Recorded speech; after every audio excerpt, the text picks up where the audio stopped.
আসসালামু আলাইকুম রহমতুল্লাহি ওবরকাতুহ। সম্মানিত দর্শক, ডক্টর মোহাম্মদ ইউনূস সরকারের একজন উপদেষ্টা তরুণ মিস্টার মাহফুজ, যাকে এ যুগের সিরাজুল আলম খান হিসেবে অনেকে অভিহিত করার চেষ্টা করেছেন। স্বয়ং ডক্টর মোহাম্মদ ইউনূস তাকে এই আন্দোলনের মাস্টার মাইন্ড হিসেবে পরিচয় করিয়ে দিয়েছেন বিশ্বমঞ্চে। এরপর থেকে তিনি সামনে চলে এসেছেন। তাকে যখন প্রধান উপদেষ্টার বিশেষ সহকারী করা হলো, আমরা সবাই আশ্চর্য হয়েছিলাম। এর কারণ হলো তিনি বাংলাদেশের পরিচিত কোনো মুখ নন, রাজনীতিতে পরিচিত মুখ নন। এমনকি যখন এই কোটা বিরোধী আন্দোলন তুঙ্গে, তখনও তার কোনো নামগন্ধ আমরা দেখিনি, শুনিনি, বুঝিনি। এরপর অন্য কোনোভাবে, মানে এখন তার অনেকগুলো ভিডিও ফুটেজ আসছে, তার অনেক দার্শনিক চিন্তা ভাবনা, তার অনেক বক্তব্য, তার পালংবাদ, এ সকল কথাবার্তা এখন সামনে আসছে, কিন্তু ইতিপূর্বে আমরা তার সম্পর্কে কিছুই জানতাম না। তো এই ভদ্রলোক ঢাকা বিশ্ববিদ্যালয়ে ল ডিপার্টমেন্টের ছাত্র ছিলেন, এখন আছেন কিনা আমি জানি না।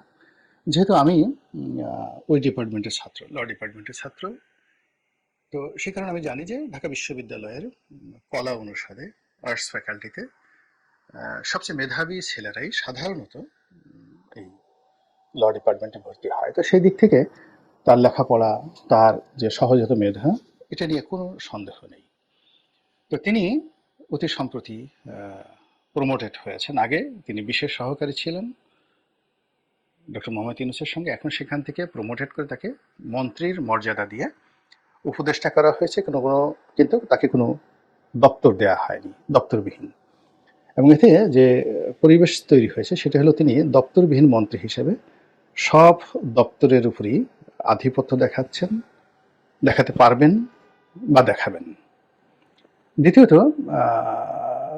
তার যে অধিক্ষেত্র, কর্মের অধিক্ষেত্র, এটি এখন প্রধানমন্ত্রী যে কার্যালয় যেটি এখন ব্যবহার করছেন প্রধান উপদেষ্টা, সেখান থেকে ছড়িয়ে সারা বাংলাদেশে আনলিমিটেড হয়ে গেল। তো সেই মানুষটি একটি ফেসবুক স্ট্যাটাস দিয়েছেন, তিনি নাকি সবসময় ইংরেজিতে দেন, এবার বাংলাতে দিয়েছেন। তো এগুলো নিয়ে আলাপ আলোচনা হচ্ছে, অনেকে এটাকে খুবই গুরুত্ব সহকারে প্রচার করছে, আবার অনেকে ঠাট্টা মস্করা করছে যে তিনি কিসের সমন্বয়ক, বাংলাতে একটা সাক্ষাৎকার দিয়ে মানে স্ট্যাটাস দিয়েছেন যেখানে অনেকগুলো বাংলা ভুল, বানান ভুল ইত্যাদি নানা রকম কথাবার্তা। তো আমি সেগুলো নিয়ে আলোচনা করবো না। এর কারণ হলো তিনি, তার যে বয়স, আমার সন্তান সম। I married in 1986। আমি জানি না যে তার জন্ম কত সনে হয়েছে। যদি 86 সনের পরে হয়ে থাকে বা 86 সনে হয়ে থাকে, আমার সন্তান সম। অন্যথায় তিনি আমার একেবারে ছোট ভাই, তার বয়সী, অথবা ডিপার্টমেন্টে তো তিনি আমার অনেক অনেক ছোট ভাই। ফলে তাকে অসম্মান করা, ছোট করা, এটা কোনো অবস্থাতেই আমার পক্ষে শোভনীয় নয় এবং আমি সেটা করব না। তো আমি তার যে বক্তব্য, আমি কখনোই তাকে নিয়ে আলোচনা করিনি, সহজে তা আলোচনা করিনি।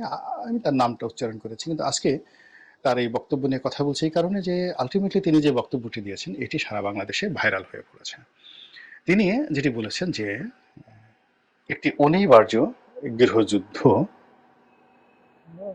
মানে গৃহযুদ্ধের যে পরিবেশ, এটি তৈরি হয়ে গিয়েছে এবং এই যুদ্ধটা অনিবার্য, এটা হবেই, এরকম তার বক্তব্য। সবাই আলোচনা করেছে, আমি যেটা বলার চেষ্টা করছি আমার মতো করে।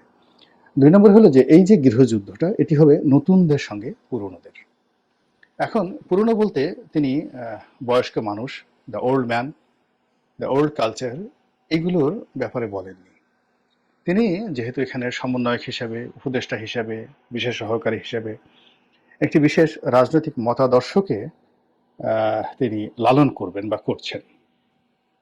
তো সেই অর্থে সমন্বয়করা যে রাজনীতি করতে চাচ্ছে এবং তারা যে রিসেট বাটন চেপে অতীতের সকল ইতিহাস মুছে দিয়ে ২০২৪ সনের জুলাই এবং আগস্টের যে বিপ্লব, এখান থেকে একটি নতুন ধারাবাহিক রাজনৈতিক ইতিহাস তারা তৈরি করতে চাচ্ছেন। এবং এটা স্বয়ং প্রধান উপদেষ্টা একাধিকবার তিনি বলেছেন এবং তার সেই রিসেট বাটন চাপা নিয়ে, জুলাই আগস্ট বিপ্লব নিয়ে তার এই কথা নিয়ে নানান রকম বিতর্ক হয়েছে। তো এখন সবাই বলার চেষ্টা করছেন যে প্রধান উপদেষ্টা যে কথা বলেছেন, কিংবা আসিফ নজরুল সে যে কথা বলেন, বা প্রধান উপদেষ্টার প্রেস সচিব যে কথা বলেন, অন্যান্য উপদেষ্টারা যে কথা বলে, সব কথার মূলত মাস্টার মাইন্ড হিসেবে মিস্টার মাহফুজ, তার একটা ভূমিকা থাকে এবং তার একটা প্রভাব থাকে এবং he is the main man. এবং আমরা যদি বলি যে আসলে প্রধান উপদেষ্টা কাজ চালাচ্ছেন না, মূলত ডি ফ্যাক্টো প্রধান উপদেষ্টা বা প্রধানমন্ত্রী হিসাবে মিস্টার মাহফুজ এই সরকারকে চালাচ্ছেন। এটা খুব অত্যুক্তি হবে না। এর কারণ হলো বডি ল্যাঙ্গুয়েজ দেখবেন যে মিস্টার মাহফুজ তিনি যখন আসিফ নজরুল সাহেবের পাশে বসেন, তার শিক্ষক, তো সেখানে মনে হয় আসিফ নজরুল এখানে গৌণ, এবং মিস্টার মাহফুজের বসার ভঙ্গি, তার হাত নাড়ানোর ভঙ্গি, মাইক ধরানোর ভঙ্গি, তার কথা বলার মধ্যে ভঙ্গি, এটার সবকিছু দেখে মনে হয় যে সে লিড করছেন। His a leader, his a leader, তার ওই অথরিটি আত্মবিশ্বাস, হিজ এ টাইগার, সিংহ, আর বাকি যারা পাশাপাশি বসে আছেন তারা সবাই তার অনুগত। এবং এই সেম অ্যাটিটিউড আরেকজন লোকের মধ্যে দেখা যাচ্ছে, সেটা হলো স্পোর্টসের যিনি আছেন উপদেষ্টা, যে ভদ্রলোক আছেন, তরুণ বন্ধু, তার মধ্যেও ঠিক এরকম মিস্টার মাহফুজের মতো সেম আছেন। তার নামও সম্ভবত আসিফ। তো তিনি যেভাবে হাঁটেন, সেটা গেঞ্জি পরে যান, ট্র্যাক স্যুট পরে যান, তারপরে যেভাবে কথা বলেন, সেখানেও তার একটা অথরিটি আমরা লক্ষ্য করি।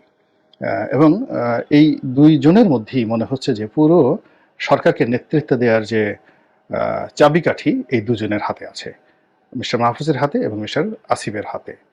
ভদ্রলোকের নাম, আমার নাম ভুল হলে আপনারা মাফ করবেন। এবং অতি সম্প্রতি আবার তাকে সেই এলজিআরডি মিনিস্টার হিসেবে বা উপদেষ্টা হিসেবে তাকে নিয়োগ দেওয়া হয়েছে, দায়িত্ব দেওয়া হয়েছে। ফলে সরকারের যে সবচেয়ে গুরুত্বপূর্ণ মন্ত্রণালয়, সারা বাংলাদেশের যে উন্নয়ন কর্মকাণ্ড, উপজেলা থেকে শুরু করে ইউনিয়ন পর্যায়ের যত রকম উন্নয়ন কাণ্ড এই মন্ত্রণালয়ের অধীন। এবং এই মন্ত্রণালয়ের অধীনে রয়েছে টিউবওয়েল, জনস্বাস্থ্য, গ্রাম বাংলার রাস্তাঘাট থেকে শুরু করে হাট বাজার থেকে শুরু করে সব কিছু, এবং এদের বাজেট বেশি। তো কাজেই আগামীতে যদি তরুণরা কোনো রাজনৈতিক দল গঠন করে, তাহলে তাদেরকে কাজ দেওয়া, তাদেরকে স্টাবলিশ করা, এবং তাদের মাধ্যমে স্থানীয় যে কন্ট্রাক্টর শ্রেণী রয়েছেন, স্থানীয় মাস্তান রয়েছেন, চাঁদাবাজ রয়েছেন, তাদেরকে খুশি করা এবং জনগণকে খুশি করা, এই টোটাল কাজটা যে মন্ত্রণালয় করে, এলজিআরডি মিনিস্ট্রি, সেটার দায়িত্ব তাকে দেওয়া হয়েছে। এবং সেই দায়িত্ব দেওয়ার আগে থেকে আমি বলছি যে তার যে পার্সোনালিটি, তিনি যখন সেই যুব ক্রীড়া উপদেষ্টার রূপে বসলেন, তার সঙ্গে সবাই দেখা করতে আসলো। তো তিনি একেবারে পায়ের উপর পা তুলে বসে ঠিক অনেকটা বেগম খালেদা জিয়ার চাইতেও একটা রাজস্বিক ভঙ্গি নিয়ে তিনি বসে রইলেন, এবং সবাই তাকে হ্যান্ডশেক করবে এই সাহস সবাই পেল না।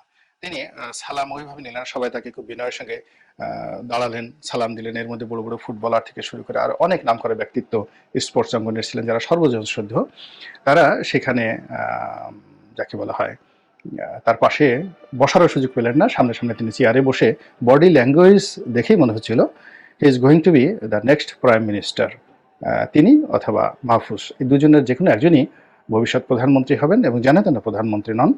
তাদের ব্যক্তিত্ব হবে অনেকটা যাকে বলা হয় বেগম খালেদা জিয়ার মতো, একটা রাজস্বিকতা থাকবে তাদের মধ্যে, এরকম ভাবসাব ফুটে উঠেছে। এবং রিসেন্টলি একটা স্পোর্টস অনুষ্ঠানে দেখলাম যে বাংলাদেশ এবং মালদ্বীপ বা মালয়েশিয়ার কোনো একটা খেলা হচ্ছিল। এখানে বাংলাদেশ ফুটবল ফেডারেশনের যিনি নবনির্বাচিত সভাপতি মিস্টার তাভিদ আওয়াল, তো তাভিদ আওয়াল মিস্টার আব্দুল আওয়াল মিন্টুর সন্তান।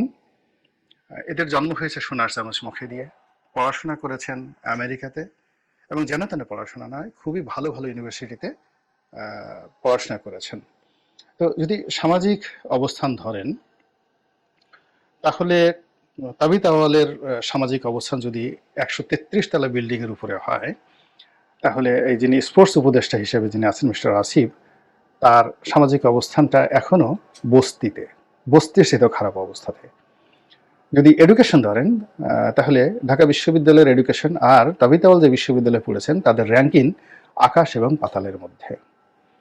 তো শিক্ষা গেল, পরিবার বলো। যদি পিতৃ পরিচয় ধরেন আব্দুল আওয়াল মিন্টুর, এরপরে যদি নির্বাচন বিএনপির জামানাতে হতো, তাহলে তাবিত আওয়াল একেবারে চোখ বুজে উত্তর সিটি কর্পোরেশনের মেয়র হতেন, এবং মেয়র হলে তিনি একজন যাকে বলা হয় পূর্ণমন্ত্রীর মর্যাদা সম্পন্ন মেয়র হতে পারতেন, সেই যে 2014 সালে।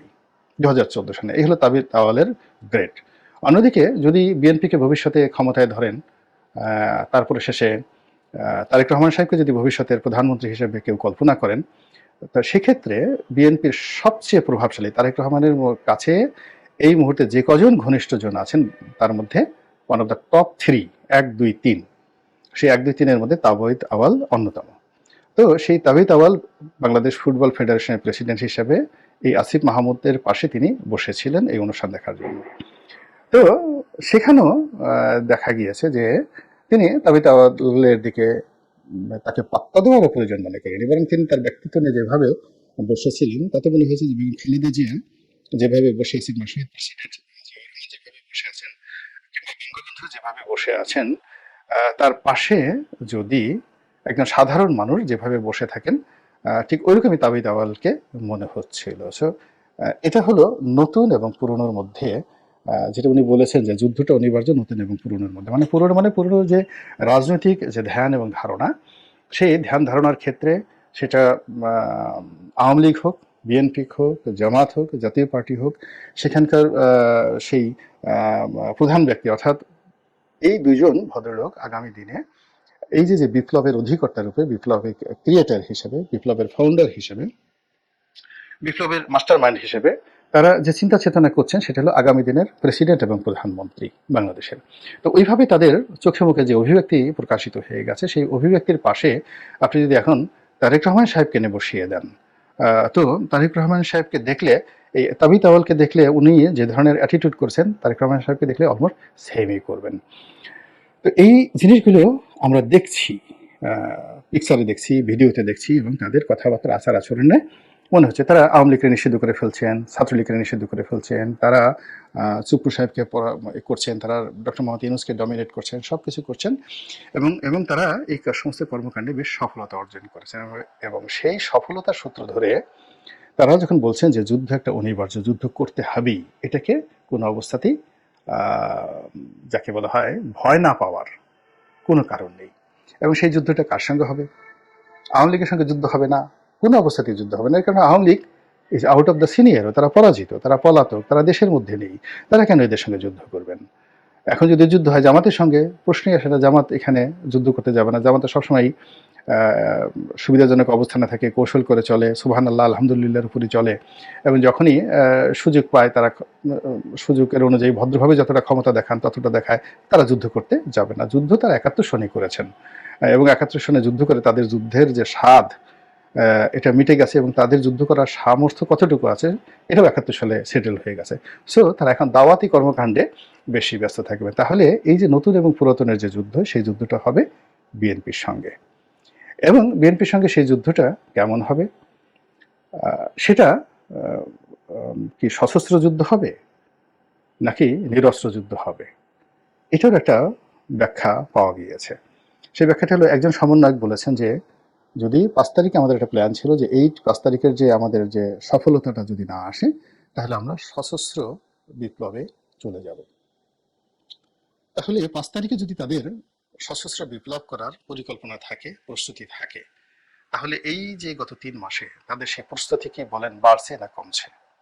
আপনারা কি কেউ আমাকে বলতে পারবেন যে বাংলাদেশে যে সকল বাহিনী আছে, স্পেশাল ফোর্সেস, যেমন র্যাব, প্রধানমন্ত্রীর এসএসএফ, তারপর রাষ্ট্রপতির যে বাহিনী যেটা আছে পিজিআর, এইগুলোর মধ্যে সবচেয়ে ইফেক্টিভ বাহিনী, আধুনিক অস্ত্রের শস্ত্রে সজ্জিত একেবারে সবচেয়ে গুরুত্বপূর্ণ বাহিনী কোনটা? এসএসএফ। তো এসএসএফ এর কাছে যে সকল অস্ত্র থাকে, এর মধ্যে মানে ট্যাঙ্ক থেকে শুরু করে আকাশ থেকে বিমান গুলি করে ভূপাতিত করার মতো মেশিনারিজ গণভবনে ছিল, এবং তাদের হাতে যে সকল অত্যাধুনিক অস্ত্র ছিল, এটা সেনাবাহিনীর থেকে কোনো বাহিনীর হাতে নাই। তাহলে এখন বলেন তো যে একটা হিসাব মিলিয়ে দেখান যে এসএসএফ এর হাতে যারা গণভবনে ছিলেন, শেখ হাসিনার দায়িত্বে নিয়োজিত, অস্ত্রের তালিকাগুলো বের করেন কি কি অস্ত্র ছিল। 2 নম্বর হলো যে এই অস্ত্র সব লুট হয়ে গেছে না ওখানে আছে, না কেউ ধরেনি। 3 নম্বর হলো যদি লুট হয়ে থাকে সেগুলো কয়টা উদ্ধার করা হয়েছে, জাস্ট প্রশ্ন করেন। তারপরে প্রশ্ন করেন যে এ যাবৎকালে এই বিভিন্ন ট্রেজারি থেকে, থানা থেকে, এই 400 থানা পুড়িয়েছে, যত অস্ত্র লুট হয়েছে তার কত % সত্যিকার অর্থে উদ্ধার করা হয়েছে এবং কী অবস্থায়, কত গুলি উদ্ধার করা হয়েছে। এই টোটাল জিনিসগুলো চিন্তা ভাবনা করে তারপরে যদি আপনি চিন্তা করেন যে একটা গৃহযুদ্ধ যদি হয়, কেউ যদি সশস্ত্র বিপ্লব করতে চায়, তাহলে তার পরিণতি বিএনপির জন্য কতটা ভয়ঙ্কর এবং ভয়ানক হতে পারে। বিএনপি কি এই জিনিসটি বুঝতে পেরেছে নাকি পারেনি? এটাই আমার প্রশ্ন রাখলাম আপনাদের মাধ্যমে। আল্লাহ আমাদের সবাইকে হেদায়েত দান করুন এবং হেফাজত করুন। আসসালামু আলাইকুম ওয়া রাহমাতুল্লাহি ওয়া বারাকাতুহু।